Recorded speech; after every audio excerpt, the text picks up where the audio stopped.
Okay, so welcome to our second episode of the Kokopop podcast. I'm so excited. Yeah, it's going to be great. You might have already noticed we have another voice with us. We have invited another sister to the group. Hey, guys. We already had myself, Catherine, we have Caitlin, and now we have Claire. So excited to have you on the crew, on board. Claire Bear. I definitely want to add that remaining superpower, whatever that is. What would your superpower be? Well, I think maybe we need to explore the superpowers of EXO before we know even what is in the realm of possibilities. Good call. Oh, hello. I'm so sorry. There was overdose on the back. Oh, you went deep research. I mean, I didn't. It was on autoplay, but it felt natural to just... Oh, yeah. Well, let's talk about these superpowers. I need to know all about it. I haven't mapped the singers to their superpowers, but I'm looking at their totems right now and thinking, wow, this is elaborate. It is. They do have that backstory of being from this exoplanet. So we've got Chen with the thunder lightning. Chris, one of the former members, his symbol was a dragon because he had the power of flight. Kai has teleportation. Shanyol has fire, so his symbol is a phoenix. Lei, healing unicorn. What was that? Oh my God, he's my spirit animal. In some of the variety shows that were out, especially when they first debuted, they have them do all these little silly things showing off their superpowers. And, was his just sticking his finger up from his forehead and galloping around? No, I wish. That would have been awesome. No, there was a series of Korean variety shows where they had to do like some sort of question or answer or some other sort of little game. And they have these giant rubber hammers that if they did something wrong, they get smacked on the head with. So Lei would just like, in their episode, he would stand over who just got hit and kind of do jazz hands over their head and be like sprinkling healing powers on them. So that was his power. Sounds lovely. Luhan is telekinesis, which if I'm not the smartest person, so is that like the power of over metals or? I thought it's the power to move things with your mind. Oh my gosh, Caitlin, we mentioned it now. Is that like we can bend a spoon? Yeah, but also just like you could move things. Okay. I'm going to be a little bit of a nerd. So, Carl Sagan's Candle in the Darkness, I think it was. Essentially, he's just going through and being like, people believe in hocus pocus, like crazy crap. But he did say there is some evidence for slight telekinesis. I'm probably wildly misquoting, but there was some sort of restricted area where he was like, yeah, maybe there's a little bit of something here. Isn't that cool? I'm going to have to reread it. Just with certain people or in a certain dimension or with atomic? You're going too deep, man. Oh, I'm curious. So this was quite a while ago. But so essentially he was like, yeah, you can't read thoughts. You can't do this. I mean, there's some evidence for telekinesis in certain situations. And I'm sure it's like a really small, a minimal amount or something. But did you know that teleportation is a real thing? Like right now? I mean, you can't teleport people or anything with like a complex, really anything. But a they single do, atom? No, not atoms. It's the what are the particles that go around electrons? Neutrons? Nope, around electrons. So they're smaller than electrons, protons, and neutrons. Beats me. I'm gonna have to look it up.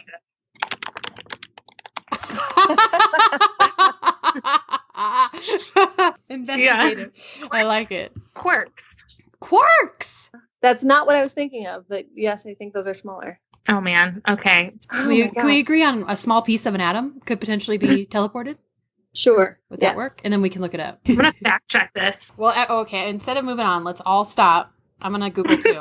What orbits electrons? I typed in teleportation piece of and I wanted to put atom, and it autofilled to fruit. Photon. Yes, photons. They can teleport photons. It's called quantum teleportation. Interesting. Nerd out. Well, if what is it? The Super Hadron Collider. If that actually works, it will throw an atom into another dimension, and then maybe we'll figure it out. Ooh, yeah. That's cool. Yeah. This just became an entirely different kind of podcast, but I like it.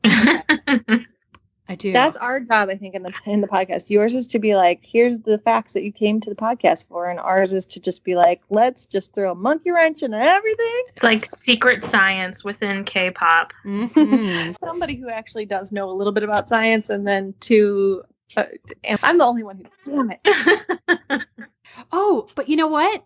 That actually reminds me. A good note that I wanted to bring into the podcast is Caitlin, with your extensive dance background and singing, Claire, with your extensive musical background, you two are the most perfect people to have on this podcast because I have none of that in any way, shape, or form. So you actually bring an entirely different level of a sophisticated palette of all this stuff we're going to be looking at. Catherine, I'm going to stop right there. I feel like you're overselling my musical ability. That's what I was just going to say. As advanced as, 15 years at Carol's dance studio can get you. You leave Carol's good name out of this. You did a great job, but she had that garbage bin full of tutus, Caitlin. How could you not come out a prima ballerina from there? The world will never know. The only time we use them, though, is to do a marching song to the Mickey Mouse Clubhouse song. Oh my God, I forgot about that. All great dancers start. You gotta start somewhere. Oh, what is Baekhyun? Bacon!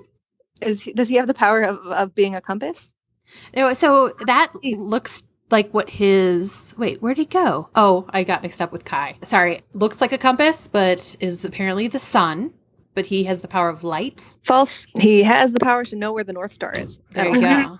It's like, I can always point you north. Gosh. Today we had this conversation with Mom and some other people who are with us. We were talking about our children have been experiencing Star Lab at daycare. Ooh. And we've been talking about constellations. And I was talking about how I can only ever find one of the Dippers and Orion because those are the ones I know. Mm-hmm.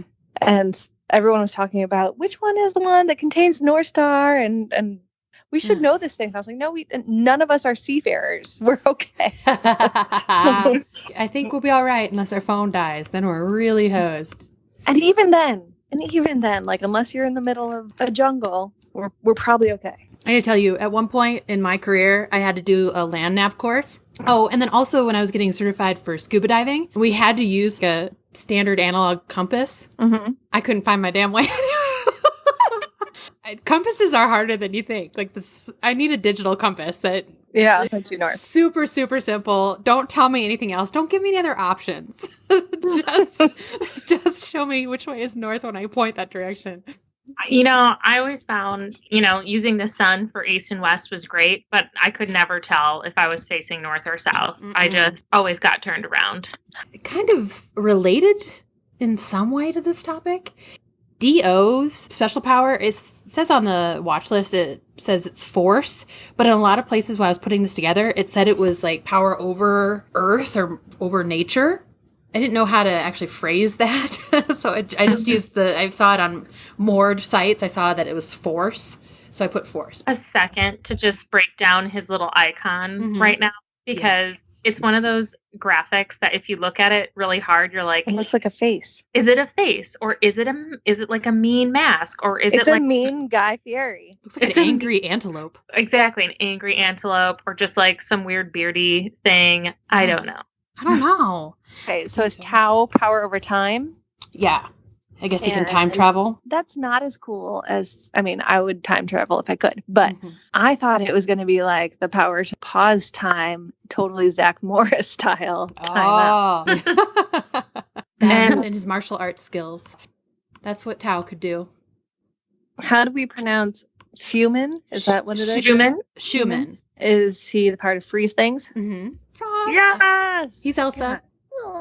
Schumann just entered his army service last month or the month and a half ago, and people were very upset about that. Very, very upset. Do they sub in another musical member when? Yeah, is this like Menudo? Yeah. So this group is not. However, we will talk in future episodes about a group called NCT, and they do have the concept of mixing and matching numbers across a variety of subunits, and there's no set number really. They are going to grow and shrink as they want to from here on out. Kind of like Destiny's Child, That's just strange. Except that was at the whim of Beyonce and what was her dad's name? Michael Souls or something like that? Oh, Souls? What's her last name? Knowles. Knowles. Oh. Tina Knowles is her mom. What was her dad's name? Are you sure it's not Tina Souls?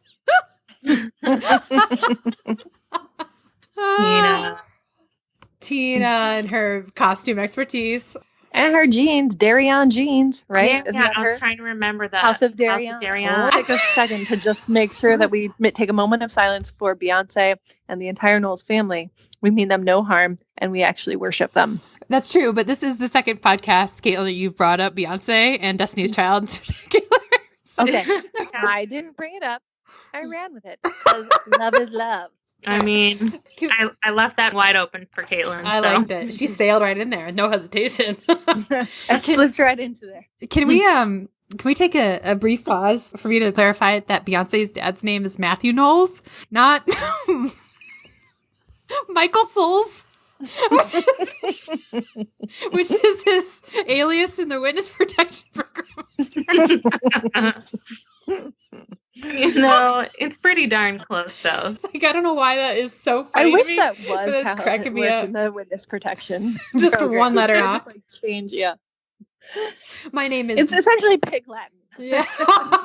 They'll never figure it out. They're not smart enough. Oh man. Okay. That was crazy. Sehun. Sehun, the Maknae. He has the power to be to make a whirlpool. Wind. He's got that wind power, girl. Oh, it's a turbine. Gotcha. I don't know what that's supposed to be. Well, it looks like a whirlpool, but yeah. I was just mesmerized by this. It sort of looks like a cyclone. Yeah. Who knows? I agree. Related to wind. You could be 100% right. And then Suho, our leader, his Teardrop. special power is, he cries a lot. I'm looking at these dudes, and it says Suho. Mm-hmm. And then on the totems, it says Soho. Does it really?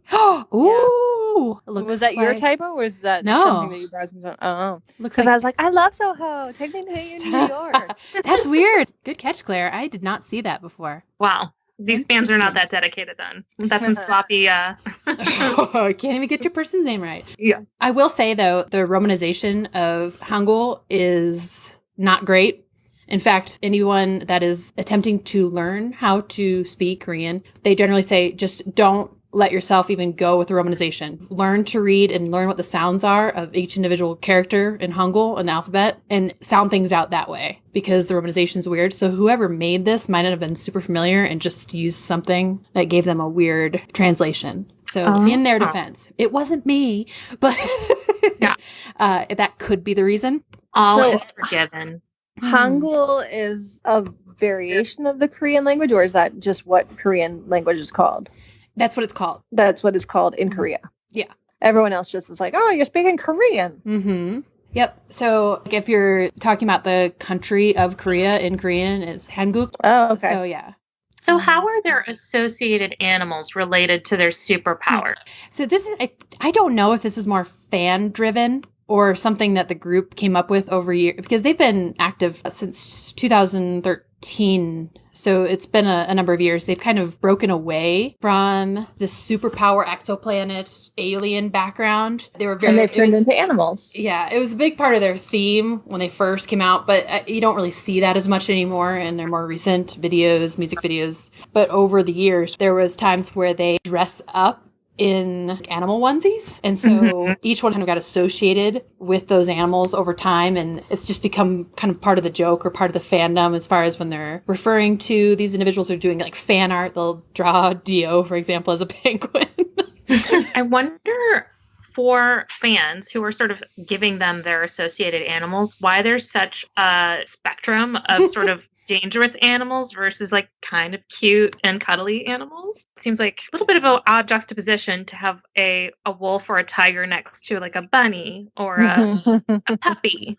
Well, so Chen being a dinosaur, I really think that the reason that he's the dinosaur is when you see him in more things, you'll say, oh yeah, 100%, Chen is a dinosaur. There's something about the way The way he walks. I Does think he it's more keep about his arms like close into his upper body. got very tiny arms. I think it's something related to maybe his mouth or his smile or his teeth or something. And Kai is not so much like a bear, like a grizzly bear, but it's like a teddy bear. So that one is sort of a cute one, really. Sehun with the wolf, the only thing I can think of, I don't know the background in this one, but they had the music video Growl, which Claire, you just watched this evening. Prior to Growl, they had a music video called Wolf. I didn't put that one on there because, as I explained to Caitlin on our part 1, there are a few videos that came out prior to Growl. I cannot really stand them. So I didn't put them on the watch list, and maybe that's a foul on me, but hey, he who writes the watch list, I guess, gets to make the rules. But there's one that's called Wolf, and the lyrics are primarily just centered around saying, I'm a wolf, ah woo! So, Oh, yes. but We it's need to in, do that. We need to do a mashup with Shakira's She-Wolf. yeah. I wonder if that has been done. I need to look to see. I would be surprised if nobody's done that. Opportunity. Oh my gosh. Especially with the huge number of K-pop fans that they have in South America is insane. Oh, really? Mm-hmm. It's insanely huge down there. Way more than I would say in the US even. So they do a lot of concerts down there. Are we late to the game? I know that Yes. Yeah. like we're the last ones to this party because to catch on to how awesome K-pop is, correct? It seems like it. Ugh. There might be a little bit. I know there's been a lot of concert, like Blackpink, for example, which is a concert that we went to a couple months ago. I think they recently did a concert or series of concerts in England. BTS was just in England. So I don't know how rampant it is throughout the rest of Europe, but it's really big, huge in the Middle East, South America, and obviously across Asia. Yeah, Russia. Super. Is it? No. Oh, that's one I didn't know. I just assume no.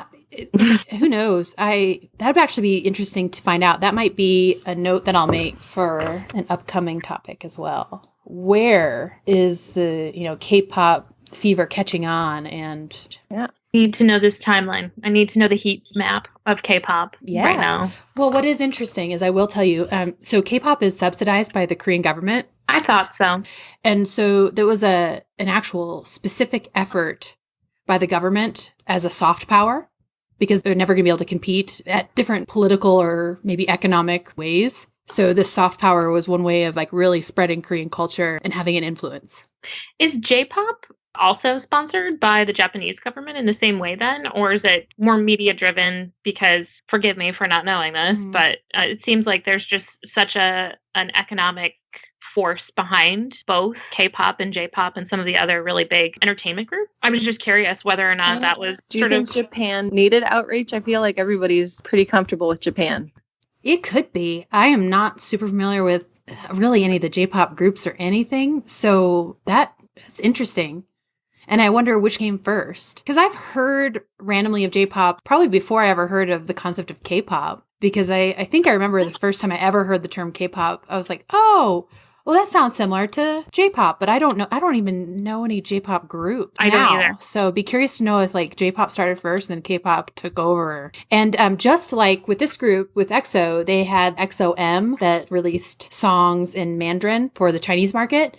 A lot of groups currently also release specific Japanese records or albums. So it'll be one of the Korean groups, but they'll even have a couple Japanese members within the group and they'll do Japanese language albums as well. Oh my goodness. I had not even thought about that sort of merge of sliding in a few members to help. Probably it helps with selling that sort of, I don't want to say genre, but just it makes it a lot more palatable if you sort of see and identify with a member that fits within the same cultural schema too. I don't know. That it seems kind of sneaky to do that, but makes sense if you're trying to gain popularity across different countries. Oh, 100%. And so in this group, they originally started with 4 Chinese members. Now they're just down to 1 remaining Chinese member. But there are other groups that are super popular right now. Like I mentioned, Blackpink, for example. That's 4 girls. 2 of them are Korean. 1 is Thai.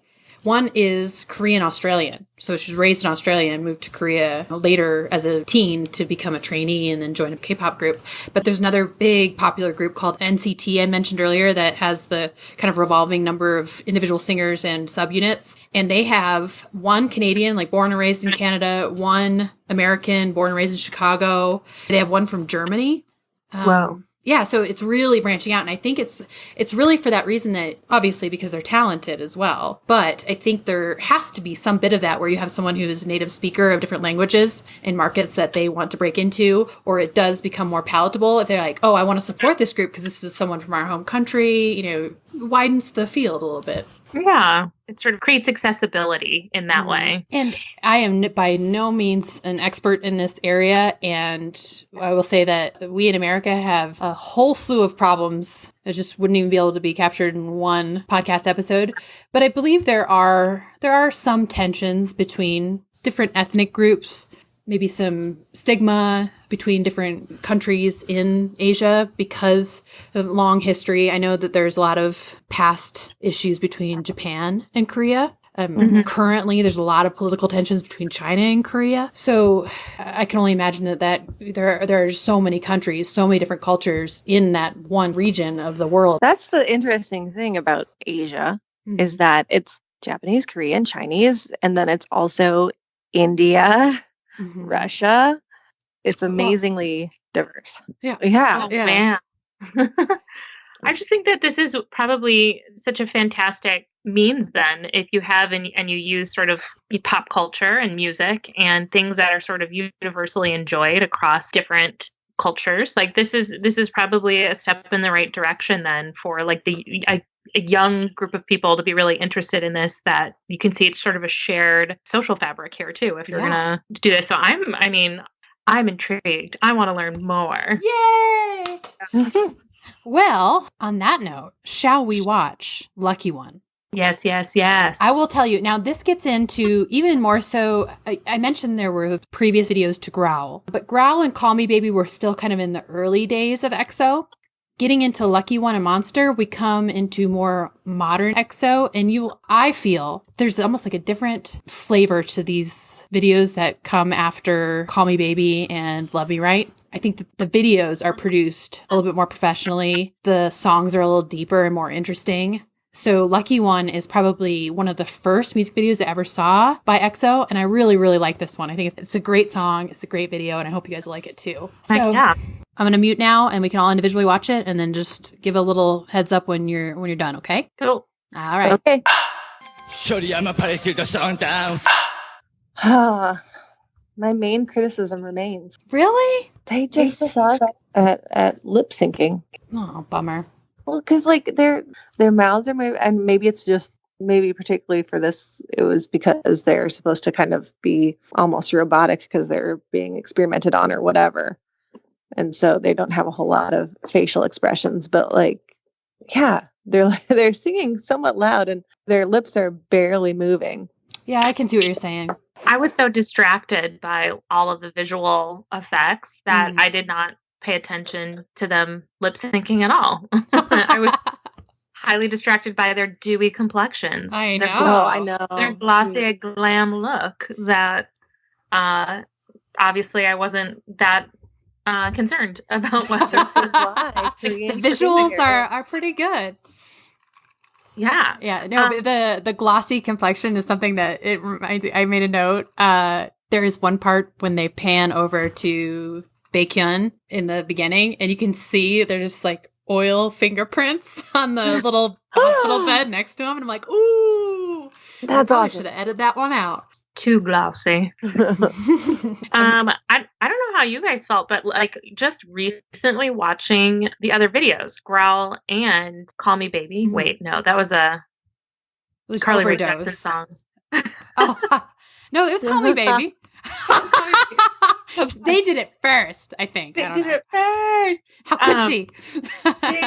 I thought it was really interesting that there at the beginning of the video, it was a lot like the other two where it was shot like a single frame shot or whatever, where you have one continuous pan, which really sort of is disorienting. And when they're in that circular room and they're kind of going around to each member, yeah, good call. it was like reminiscent of a style, and then they changed it completely after the first intro where they did a lot of cuts so that they could change the tone almost of the video, where it seemed like the ladies were doing experiments on them, and then they were running for their lives. I have no idea. They were and then they were exploding the ladies' heads, so that's fun.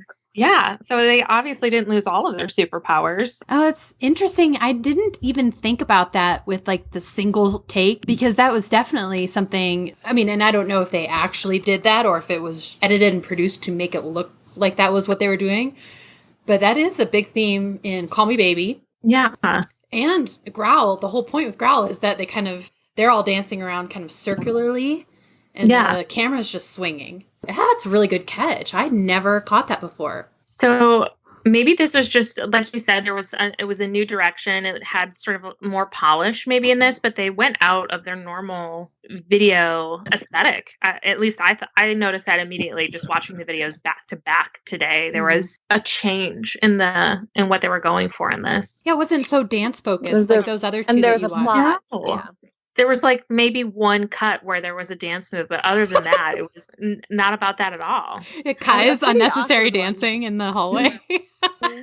Well, is that his superpower?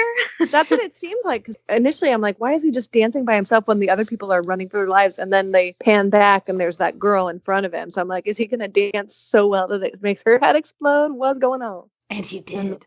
He's like, I can't take the dancing. Well, so moves are too hot. I did hear that segment of the dance that Kai does in Lucky One is a spoiler for the next video that we're going to watch called Monster. It was a snippet of the dance that they do, the choreography from that. It ended up not really working the way the director thought it was going to, because they released both Lucky One and Monster like basically on the same day. So the members even talk about, yeah, that was really stupid the way he danced for no reason in the middle of the hallway. It was meant to be an Easter egg, and it ended up being a flop. Well, should we move on then to the next one? Yeah. So Monster is awesome. I hope you guys love this one. This is I think this is what took EXO from being relatively popular to being just explosively popular. This era, Lucky One and Monster, they came off the same album. And I believe the next one after Monster 2, Lotto, I think all three of them were from the same album. But this was just a really great era for them. So we'll go ahead and mute. Okay. And we will watch. All right. I'll see you guys on the other side. Shorty, I'm a party to the sundown.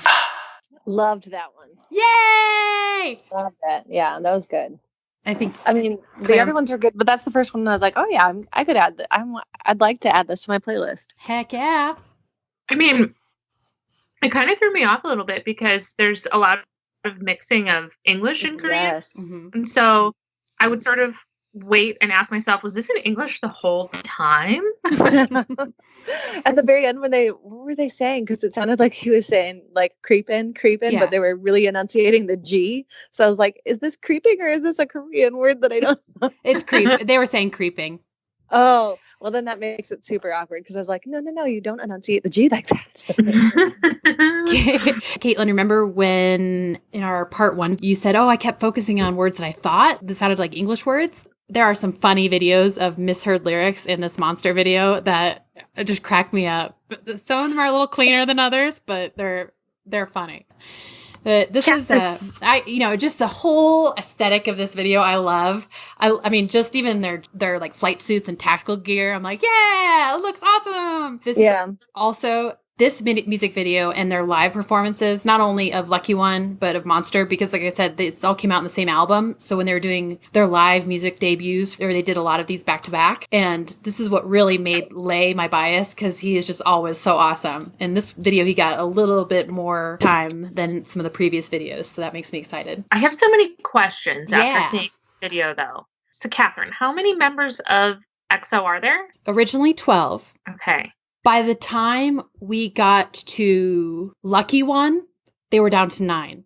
Okay. Well, so I don't know why I thought this, but with that elaborate dinner table set up, it almost reminded me of like the Last Supper or something, especially with this snake. And then just sort of red is such a prominent color in some of their other videos. It had sort of reminiscent of that. I don't know if that was something that they ever allude to or go for, but like with the bloodiness in the video Mhm. too, and those things, there's just Fighting sort of for their seem lives. like, yeah, they're leading up to some sort of end of some sort. That is interesting that you say that. I heard a fan, or I read a fan theory that in the previous video for Lucky One, in some of the versions of the music video, I think it's that one, I might be getting this mixed up, but there's one of them, there's a precursor where they're kind of like lost in a maze. And someone said, oh, well, this was the transition between losing the 3 Chinese members. And the thought was that they had gotten lost in the maze. And then now the other remaining members had gotten captured, like in Lucky One, they were trying to escape. And then now in Monster, they're actually like they're like a rebel force fighting against the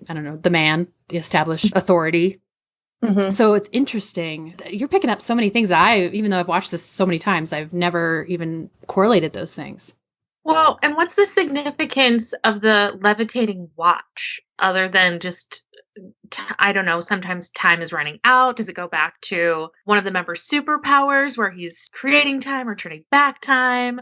There's the symbolism there of just adding these types of things to the video. I want to think that there's something more behind the story that I'm sure missing. There is. Yeah. I'm really glad that you guys are on this podcast because those are things I know. I just was like, oh, product placement or something. But they are very big on like foreshadowing or dropping these little backstory hints into their videos and their themes. So it very well could be, and it's something that I'm missing. One more thing. Mhm. I'm still trying to get to know everybody in EXO, but was that Bacon who pulled off his mask? Yes. He was the driver, right? Mm-hmm. Oh. Yeah. So was he rounding them all up and putting them in the car and like being like, oh, I got y'all? Or was he, I need to go back and watch this video again because I thought the driver was bad. It can't be, it's Bacon. I think he was supposed to be some like a double agent, but then at the end, like turned off the security cameras and released them because he was actually on their team. Love it. Yes. Okay. At least that's what I heard. I love the dancing in this video. There are some live performances of Monster that are really awesome too. So like stage performances. Okay. So you can always check those out. It's good stuff all around. I mean, would it be ridiculous if I just tried doing that cool foot move that they did? Does anybody I'll watch videos and try to recreate them at home? That's something I would do. I think that's so funny. Oh my gosh. I would fall on my ass in 2 seconds, but I love it.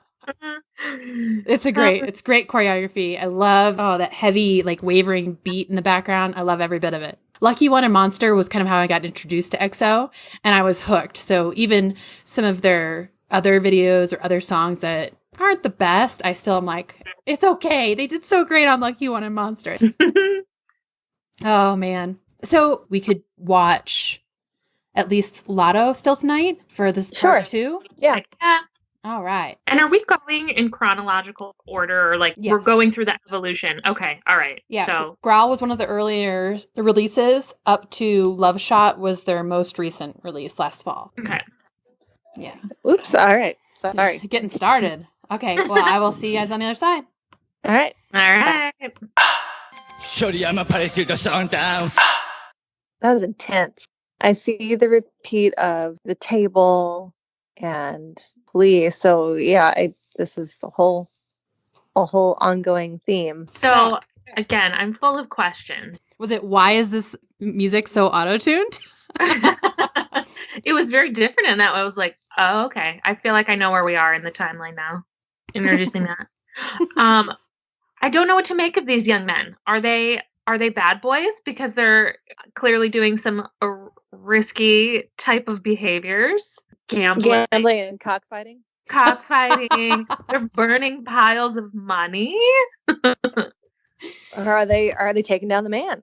Or are they taking down the man? So, and also this damsel in distress was, I mean, to be imprisoned and like locked up in a cage, and then it seemed like EXO was taken down by a SWAT team. Like, right. I'm sure there's so much like hidden meaning or story behind this that I am not familiar with yet. My basic understanding is that within the video, there's some of them that are kind of like the bad guys, the gamblers. And then there were a few of them that were coming in to like bust up their gambling ring and save the girl. But it was some of their same group, right? Yeah, it's hard because then when they're all dancing, they're all together, obviously. So and it cuts back and forth. Yeah. But whenever they were dancing, they did such a close-up shot. You missed half of the members dancing. Yeah, exactly.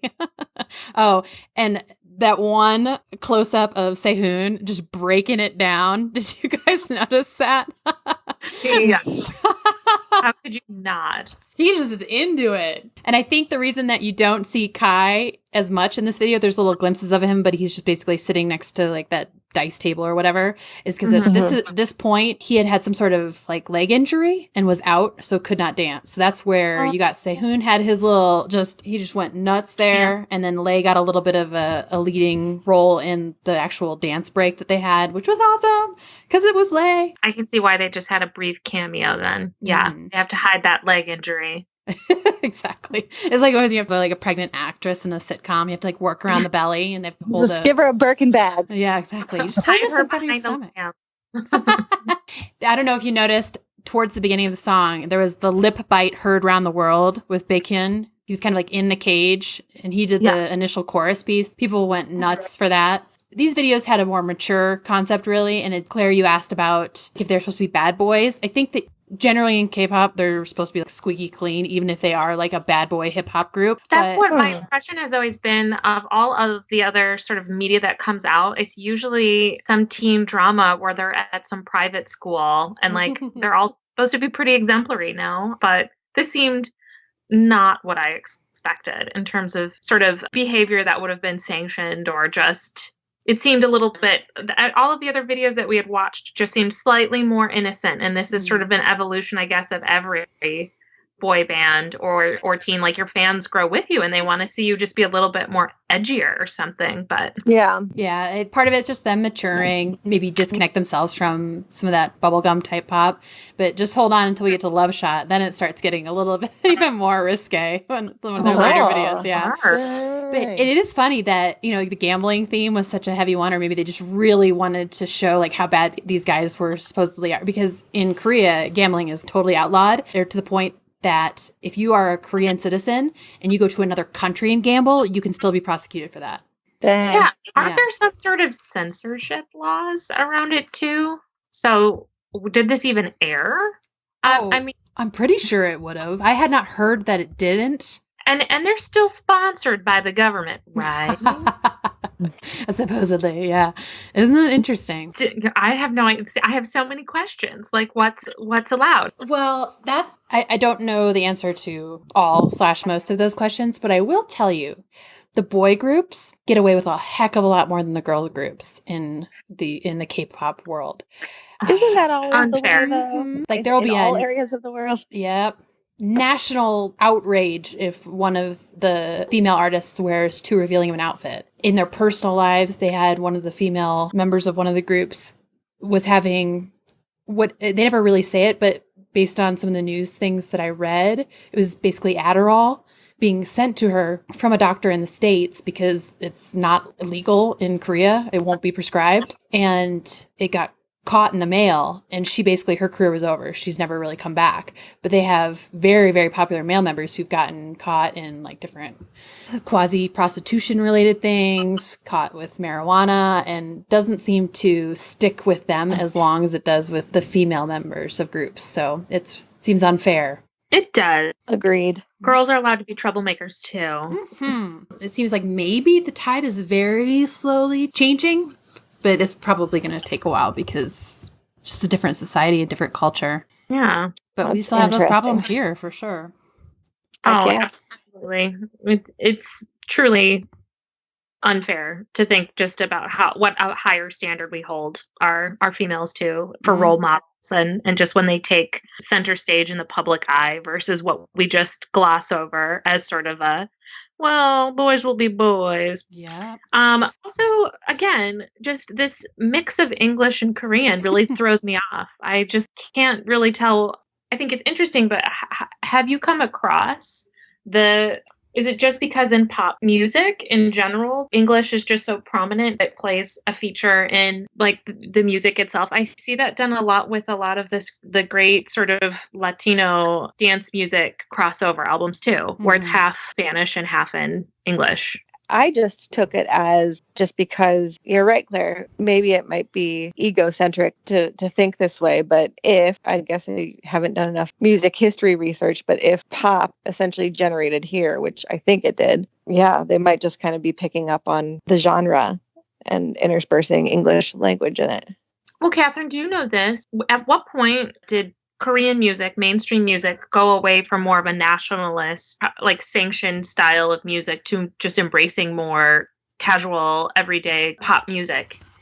Because I'd imagine that would have been really significant, just sort of what they were opening themselves up to, and had sort of English already been sort of mainstream at that point. So it sort of created an opportunity for mixed Korean and English music, if pop was coming in from the US. So even just or from the time after, and I might mess this up a little bit, so I apologize if I'm off, but a pretty significant number of Korean artists doing very traditional Korean music started to become big, in post World War II era, and even through like Korean War era. There was still very famous artists in Korea, but I don't believe it was really until like the early 90s that this whole concept of pop music started coming out, and then really exploded through the late 90s. The interspersing of English words through that, I think probably has there's probably multiple reasons for that. One is trying to potentially sell to other markets. So that helps it make it more relevant. Just as Caitlin mentioned, in China, there are a lot of English speaking, to various levels. A lot of the schools in Korea teach English, so it is becoming a little bit more of a well-known language. It might even be because in the past, I guess we've heard stories that a lot of Western pop culture or fashion was very popular in some Asian countries, that perhaps it just was cool to sprinkle a little bit of English throughout your songs. I believe also in some of the research I've done, a lot of the songwriters, or maybe not a lot of, but several of the staff songwriters that the record companies actually employ either were born in America or studied at American universities. So they could bring some of that back with them in order to rhyme certain things or to fit certain melodies. Throwing in an English word might just fit better. I will also say, kind of calling back to what we talked about earlier with the big presence that K-pop has in South America now, just in this last year, there's been some songs that have come out with a lot of Spanish in them, actually, or a Latin or Spanish flair to them. So, sure. Also, all these videos it's hard to sort of place what it feels like, because it feels slightly nostalgic. Like it feels like a 90s video almost, or early 2000s, but other than like the high tech special effects that they'll do, which feels very now. I can't really speak to that because I think the last time I watched a music video was the early 2000s. I don't really watch music videos anymore. It's all the same. They still do music videos? Ever since TRL ended, you don't even know what the music videos look like anymore. What is Carson Daly doing? Isn't Carson Daly hosting The Voice or something? I think he's like the new Ryan Seacrest. I think he's hosting like mostly everything. I would be on The Voice. I would spin that chair around so many times.